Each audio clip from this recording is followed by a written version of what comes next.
नमस्कार, आप देख रहे हैं न्यूज नेशन। मैं हूं आपके साथ सचिन दुबे। यूक्रेन को दहलाने के साथ ही रूस यूरोप के नाटो मुल्कों को भी निशाने पर लेने की तैयारी कर रहा है। रूस मिसाइलों और ड्रोन्स के स्टॉक में इजाफा कर रहा है, लेकिन बात सिर्फ इतनी नहीं है। नाटो को डर है कि रूस स्पेस में भी एटमी जंग छेड़ सकता है। देखिए,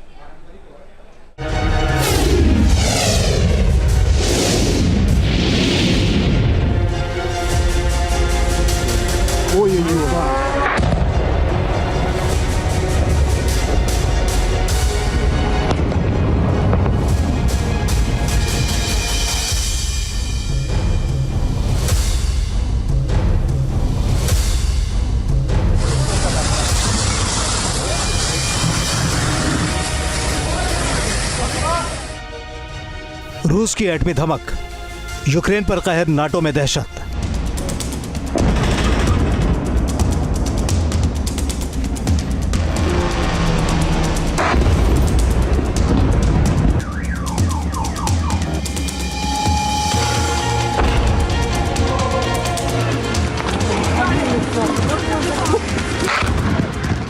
यूक्रेन पर तबाही का नया सिलसिला, यूक्रेनी सेना का हर ठिकाना दहला।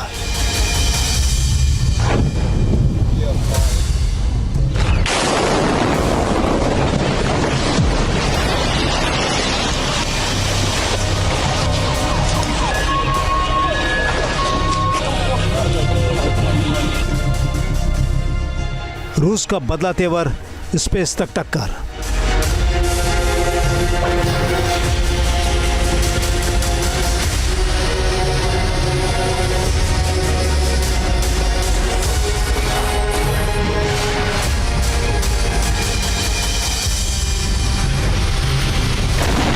रूस ने पिछले 24 घंटे में यूक्रेन के अंदर सबसे विध्वंसक हमला बोला है।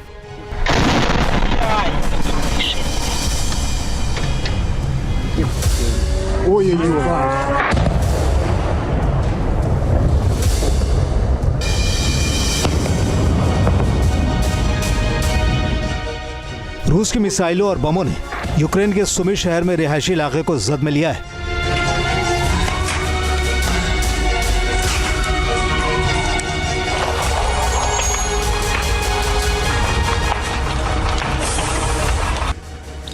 इन हमलों में सुमी के अंदर 34 लोगों की मौत हो गई है। हमलों को लेकर रूस पर सवाल भी उठ रहे हैं।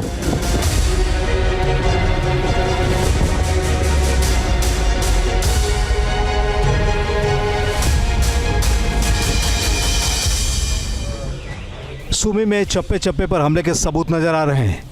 कई बिल्डिंग जमींदोज हो गए हैं। खौफ हर तरफ दिखाई दे रहा है।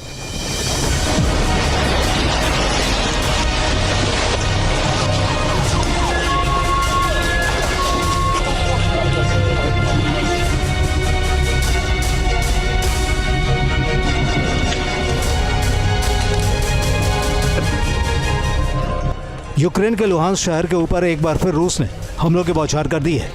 हालांकि यूक्रेन का दावा है कि उसकी सेना के 3rd असॉल्ट ब्रिगेड ने इन हमलों को नाकाम कर दिया है।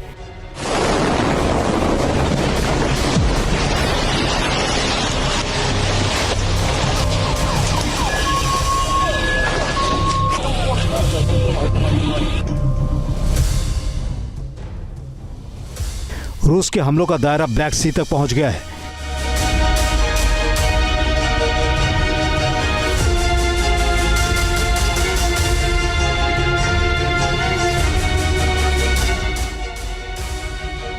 ब्लैक सी के करीब ओडेसा शहर पर रूस ने मिसाइल से अटैक किया है, जिसमें 5 लोगों के जख्मी होने की खबर है।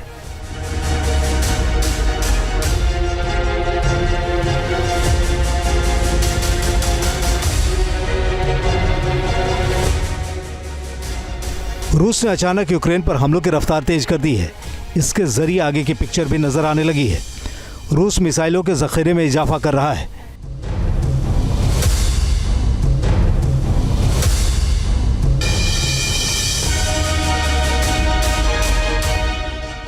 यूक्रेन के मिलिट्री एक्सपर्ट्स को आशंका है कि रूस यूक्रेन से आगे की व्यापक जंगी तैयारी कर रहा है। रूस की इन तैयारियों ने पूरे यूरोप को अलर्ट मोड में खड़ा कर दिया है।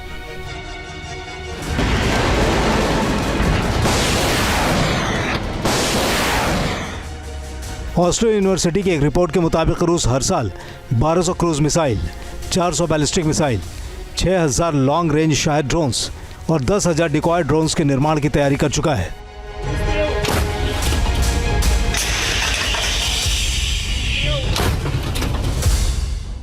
रूस की रणनीति कई वजहों से यूरोप के लिए खतरे का सबब है, क्योंकि रूस इन तमाम हथियारों को सिर्फ यूक्रेन के खिलाफ इस्तेमाल करने के मूड में नहीं है, बल्कि इस स्टॉक को भविष्य के हालात के लिहाज से इकट्ठा कर रहा है और इसमें यूरोप के अंदर नाटो से भिड़ंत की भी आशंका है।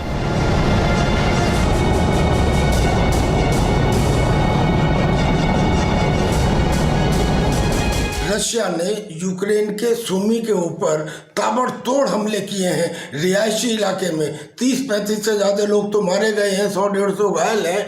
और जिस तरह से रशिया अपने ड्रोन्स और मिसाइल्स की ताबड़तोड़ प्रोडक्शन बढ़ा रहा है और करीब करीब 30 लाख नए सैनिकों की भर्ती के ऊपर प्लानिंग कर रहा है। और जब घबराए हुए जेलेंस्की ने यह कहा है कि ट्रंप किसी समझौते से पहले एक दफ़ा यूक्रेन विजिट कर लें, यहाँ के चिल्ड्रन अस्पताल और यहाँ के डिवास्टेशन को देख लें, उससे ऐसा लगता है कि रशिया जल्दी से जल्दी अपने ऑब्जेक्टिव यूक्रेन में पूरा करने के बाद इस युद्ध को यूरोप की तरफ मोड़ना चाहता है।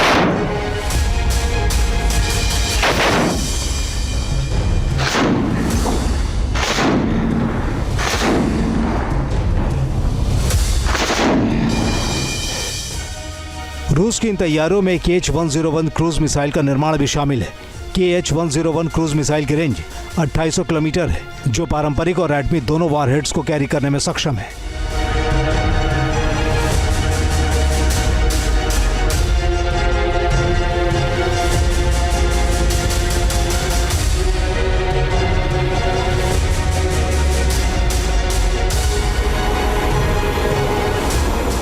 रूस बैलिस्टिक मिसाइल इस्कंदर M की ताकत को भी धार देने में लगा हुआ है।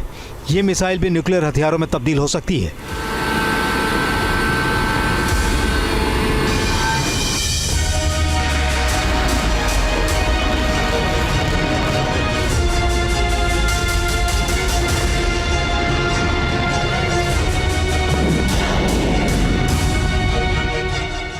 जबकि रूस की सेना शाहेद ड्रोन्स के जरिए 2000 किलोमीटर तक निशाना साध सकती है।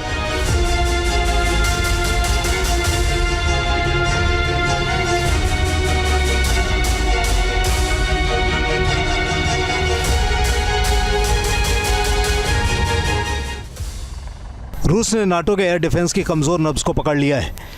माना जा रहा है कि यूरोपीय एयर डिफेंस के लिए मुकाबला करना आसान नहीं होगा, लेकिन रूस के खिलाफ तैयारियों को अमली जामा पहनाया जा रहा है।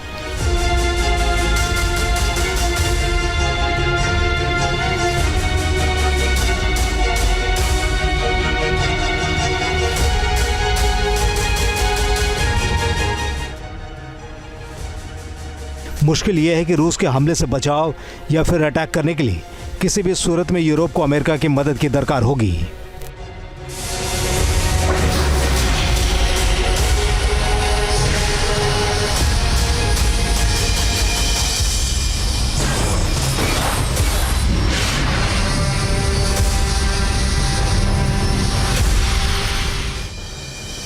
अमेरिका ने रूस के बैलिस्टिक मिसाइल के खतरों का मुकाबला करने के लिए पोलैंड और रोमानिया में एजिस एशोर जैसी अतिरिक्त मिसाइल रक्षा प्रणालियां तैनात कर दी हैं।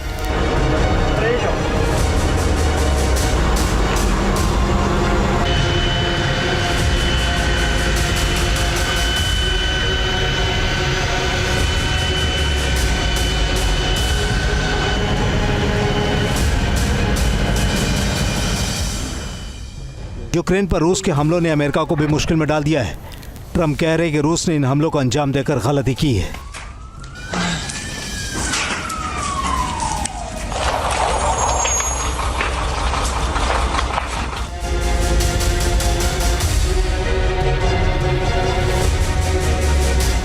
ईरान और नॉर्थ कोरिया के साथ दोस्ती ने रूस के हथियार निर्माण की ताकत को और बढ़ा दिया है। कहा जा रहा है कि ईरान ने रूस को ड्रोन थमाए हैं, जबकि नॉर्थ कोरिया की तरफ से बैलिस्टिक मिसाइल भेजे जा रहे हैं। नाटो की थरथराहट बढ़ती जा रही है। नाटो चीफ मार्क रूटे ने एक बहुत बड़ी वार्निंग दी है। रूटे ने दावा किया है कि रूस स्पेस में सैटेलाइट्स के खिलाफ न्यूक्लियर हथियारों के इस्तेमाल के बारे में सोच रहा है। रूटे ने कहा है कि रूस स्पेस में न्यूक्लियर हथियारों की तैनाती कर सकता है। इसके जरिए रूस स्पेस में अपनी ताकत बढ़ाने में लगा है। और ये बेहद चिंताजनक है। नाटो को खतरा महसूस हो रहा है कि रूस सैटेलाइट को टारगेट कर यूरोप के कम्युनिकेशन सिस्टम को पूरी तरह से ठप कर सकता है। हालांकि सवाल यह भी है कि नाटो की चिंता कितनी वाजिब है और यूरोप के पास इसका क्या जवाब है। 1967 में स्पेस में आर्म्स रेस के ऊपर एक ट्रेटी साइन की थी 114 देशों में। नेटो के चीफ का ये कहना है कि रशिया ने एक ऐसा रॉकेट स्पेस में लॉन्च किया है जो न्यूक्लियर हथियार को ले जाने में कैपेबल है और अर्थ के ऑर्बिट में करीब 7000 से ज़्यादा सैटेलाइट चक्कर लगा रहे हैं। अगर ऐसा हुआ तो रशिया एक झटके में उन सब सैटेलाइट्स को तबाह कर सकता है। जमीन और आसमान के बाद अब स्पेस में एटमी टंकार। रूस का प्लान यूरोप क्लियर है। 2026 में जब यूरोप उसके जद में आ सकता है, यानी नाटो के हाथ से वक्त निकलता जा रहा है।